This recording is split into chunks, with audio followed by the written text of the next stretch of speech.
Right, yeah, I wanted to come and give a presentation on the F Street water main break that many of you are aware of. I think that it's a really good example of how the council's policy over time and the support that we get from administration can lead to really good outcomes. Because I think often in emergency situations like this, we think about the response in the context of the response itself. When there's a fire, we look at the actual physical fighting of the fire that day. When there's a water leak, when there's snow removal. But really, when we have successful endeavors like this, they happen in the build-up to these events. That's when we really have success in these events, is if we've prepared correctly, if we have the right staff in place, if we've provided the right training, if we have the right organization, we've developed the right standards. And so I think this is a good opportunity to just kind of highlight that. And I think it was a good showing by the City of Moscow and our staff all the way through about how the departments come together to support one another, and how all of those things can contribute to having a successful outcome. So on Thursday the 25th, we had a water leak. Actually, that was, I'm going to go back one. I've got my cursor. It was a large leak that we'd had reported over on F Street. As you guys know, it's the steep part of the F Street hill just off of Hayes Street there. But I want to go back a little bit from the 25th and talk about a few things that had happened in the build-up, in the immediate build-up to this. You know, I talked about some of the things that take years to build. Training of staff, good operators in place, a good system, good morale, getting the right equipment in place. All of these things impact our ability to respond to these types of events. So I'm just going to go back a few months. On March 4th of 2015, we updated our departmental water break SOP. This is just one of the processes that we went through over the past 2 years to update all of our standard operating procedures and make sure that we had a good procedure for events that we know are inevitable. We don't want big water leaks, but they're going to happen. We don't want huge snowstorms, but they're going to happen. So we have to be prepared for those things. It's part of our job. And so we wanted to make sure that we have good standards, because having a good SOP in those emergency situations is what assures that everyone knows where they're supposed to go and how they're supposed to operate. Shortly after that, on April 20th, Pullman experienced a large water leak that many of you may recall downtown. This gave us a really good example to have a tabletop exercise and test our SOP against a local event. We had the details from this event, and so in the immediate aftermath of this event, after talking with the staff in Pullman, we gathered the details and sat down with my water staff and tested our SOP. We said, okay, how would our SOP work in a large situation like this? And it gave us a really good chance to test it out, and there were some changes that we made based on that exercise. We said, oh, wow, we found some gaps that we needed to fill to make sure that our response would be adequate. From that meeting, we generated things, a lot of detail went out, as far as staging of equipment and materials, making sure that we had shoring and the proper pieces to repair a large leak in a timely manner so that we wouldn't drain our tanks. We can maintain pressure in the system. We don't have to go on boil orders, those sorts of things. So we could try and anticipate as much as possible these events. We even generated a water emergency messaging memo that went out to all staff so they know what our messaging should be during these situations, and so we could have consistency in our messaging. So that went out in the short aftermath of that leak on the 20th. You can see that memo went out on the 29th. So those are just a few things in the immediate build-up to this water leak that we'd done as a department to assure that we could respond to something like this. So on the 25th, we got the call, and we had a large leak. 25th of? The 25th of August. We received a phone call at about 10 a.m. was when the leak was reported. We knew from the call that it was a fairly large leak. Mike Parker, our water distribution supervisor, who's now our water utility manager, responded to the scene. On his way to the scene, called me and said, hey, I think we've got a big one. So at that point, he got to the scene, did the immediate triage, started the immediate triage with his staff. And so we had wastewater conveyance staff that responded, who were in close proximity, street staff and water distribution staff, and they did immediate triage. They secured the scene, made sure everyone was safe, and tried to do as much mitigation as they could to keep properties from flooding. So by 10:15, we had staff on site after getting the call at 10, and temporary traffic control was underway. Almost immediately, we started coordinating with administration. We got a lot of support from Gary, Jen, a lot of help with getting the messaging out. And so we put it out on social media and went door to door with the people affected in the area. At 10:30, we had an incident command meeting. So we got together with everyone that was going to be impacted that we needed on the immediate team and broke into incident command. And incident command, it's a system that's taught through the federal government to handle these types of situations. And so we assign out things like site commanders, communications people, people who are doing materials, people who are even taking care of things like feeding the staff who are on site and making sure that they have meals and they're staying hydrated, safety officers, all those things. So we break into the appropriate size incident command depending on the incident that we have. And so we were able to really have a systems awareness and think about the broad impacts of the event. So that happened at 10:30. And so incident command was formed. By 11 o'clock, we had an MUTC compliant traffic control plan in place. And by 11:30, we had a shutdown plan and we had our response plan organized and put into action. All of these things just take a lot of coordination. These are all pictures from the scene, the flooding that was resulting from this very, very rapid leak. All of the equipment that needs to be staged on site. When you think about what you need to respond to an event like this, it takes a lot of people and it takes a lot of equipment to get out there and remedy this situation. Things that you may not even think about, just the equipment that we have to shuffle together to make sure that we can do this job. We pulled pumps from the wastewater treatment plant, some dewatering pumps, so that we could dewater the hole. It's a quick moving hole and we can't turn the water all the way off and create a negative pressure situation. And so we have to try and isolate the leak, do some excavation, open up holes so we can then get down and see what's actually going on. By about noon, we had the water to the point where we were starting to pump out and starting to excavate so we could see what was going on, at which point all customers had been contacted and notified by door to door. We'd stopped in door to door. We'd put out social media, and a press release was being generated through administration. We also took bottled waters around. We always want to make sure that while we're doing this, that we show people that we're considering what they might be going through and as much as possible trying to mitigate the effects of leaks like this. Again, at noon, all equipment was mobilized to site and we started the excavation. By 4 p.m., we were able to locate, excavate, and open up the water leak and get a visual on it. We ended up having a 20-foot length of 55-year-old 10-inch cast iron water main that was split the whole length. And so, this is... It's something that happens. It's a good reason for us to continue to aggressively update our infrastructure, because when you get these old cast lines, they can cause issues. If I may, real quick, the picture on the right, this is after the pipe's been removed and placed on the flatbed trailer, and there you go. That dark bit you see there, that's one of the holes that's formed in the line, and there's multiples along the length of this pipe, and there's also a crack that runs from gap to gap to gap as you go on down through that. So when it went pretty well. It split the whole thing. And so, yeah, water under pressure is an amazing thing. It really is. It generates so much force. It's pretty impressive. And that's why safety in these situations is just massively important. It's a dangerous job that our guys do out there, and our gals, and we're really proud of the work that they do. But this is, it's a lot of pressure. So yeah, this is the pipe as it came out, and so this is the street section as we set it up to accommodate the work that we needed to do out there.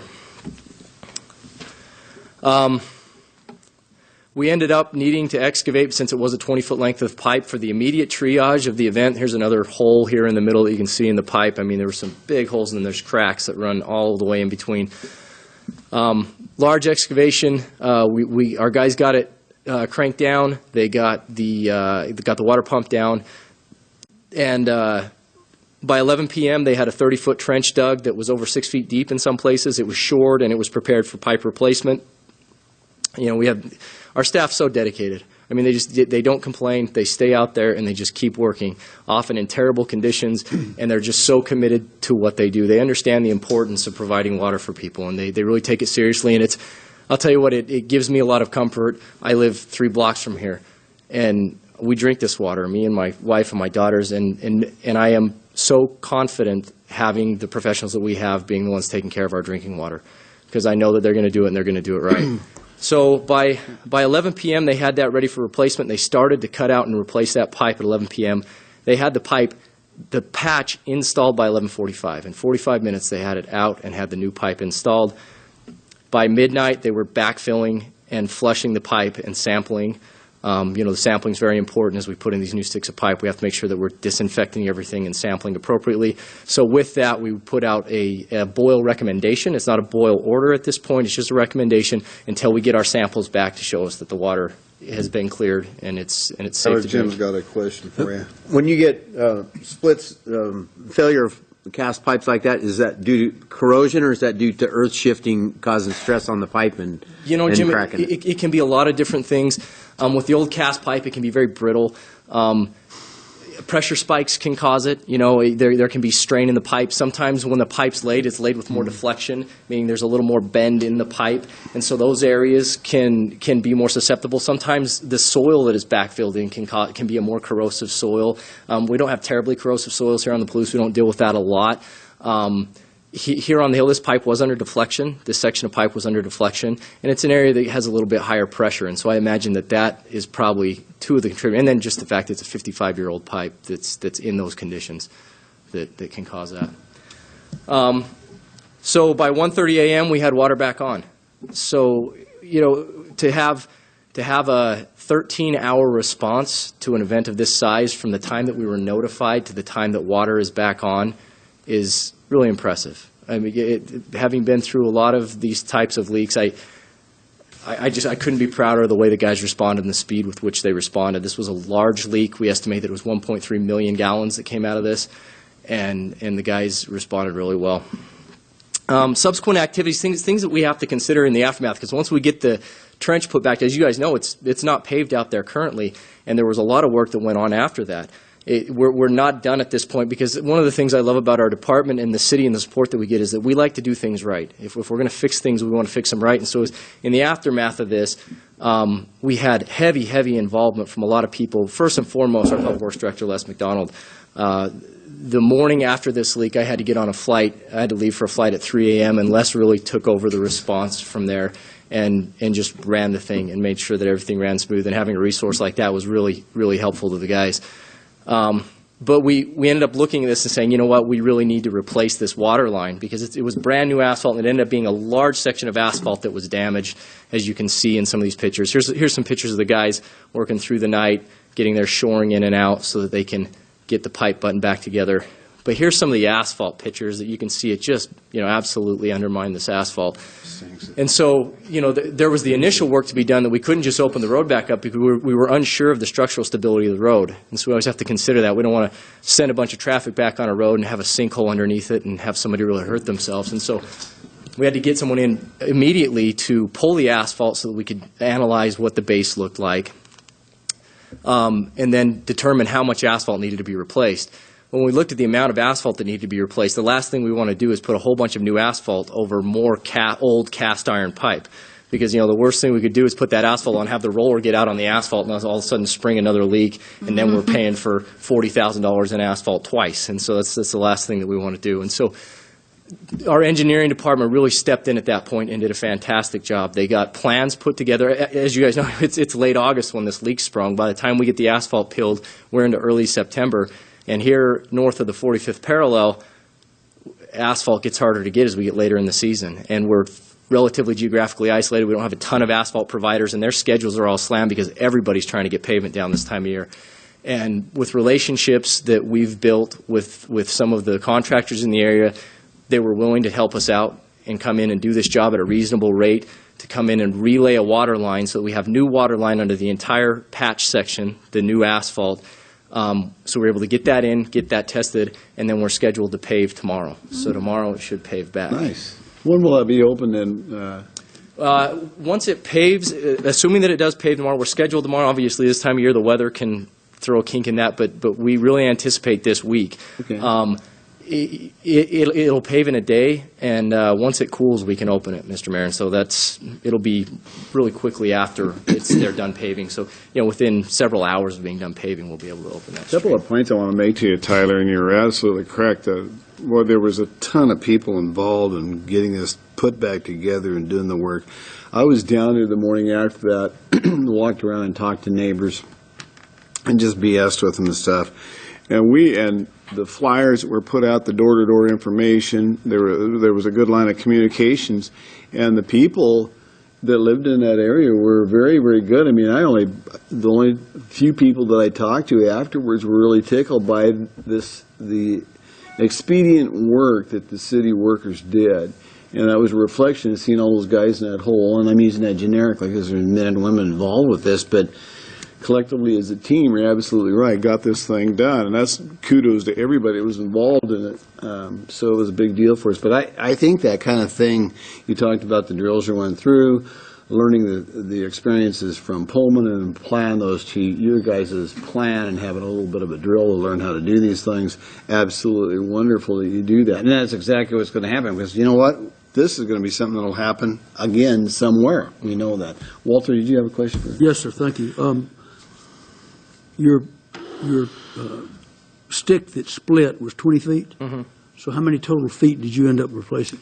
They ended up with the initial replacement. They ended up opening 30 feet, and they ended up replacing a little over 20 feet in order to accommodate a dresser coupler on each side. A dresser coupler is the type of connection. It's basically a big gasket that you put on one side of the pipe, and then it slides back and it tightens with bolts to hold that in place. And so it ended up being a little over the 20 feet in order to cut into each side and get a good clean cut. So you haven't replaced any more of the ductile iron, The entirety of not ductile iron, the cast iron the pipe? entirety of the cast iron pipe within the area where the asphalt was opened has been completely replaced with new pipe. How many feet? I can tell you. Just Let's see. I think we were roughly in the 300-foot range. I think 270 is what's sticking in my head. I think about 270, 300 feet. okay. And Tyler, what's the total cost of this effort from break until you open the street back up going to be? Get to that here in just a Okay. second. So yeah, the coordination that took and the support. And we very much appreciate the support from a lot of departments. Our police department was great, and our fire about getting Whitcomb notified so they knew to reroute things. As I mentioned, our administration department was very supportive and helped us through that. Our engineering department was just critical in getting this done. One of the things I really must mention is just, and the mayor touched on it, our citizens in the city of Moscow are just great people. They're so understanding and supportive of the work that we do. In the aftermath of this, I got 2 thank you cards and several emails. People were sending me pictures of the event, that they were excited to see it out there, and they're proud of the work our guys were doing. I had one gal that sent me about 400 pictures. She was just throughout the event, was just taking picture after picture, and she was just so impressed with the work that was happening. It was just, we see that all the time. We get that every time there's a snowstorm, a water break, anything like that. The people just line up to support and to thank our employees for what they do, and it's nice to have that level of support in the community. This is the plan that was generated. Not a lot to say here, but the water line was replaced.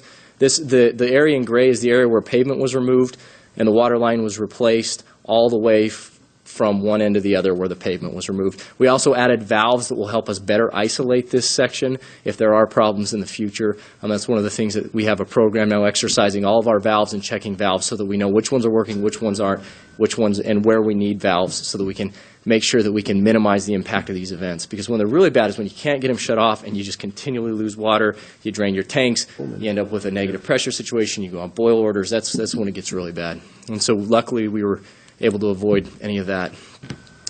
So this is the crew that was hired, a local construction company, Albright Construction, came down to install the water line. This is them installing the new water line through that stretch.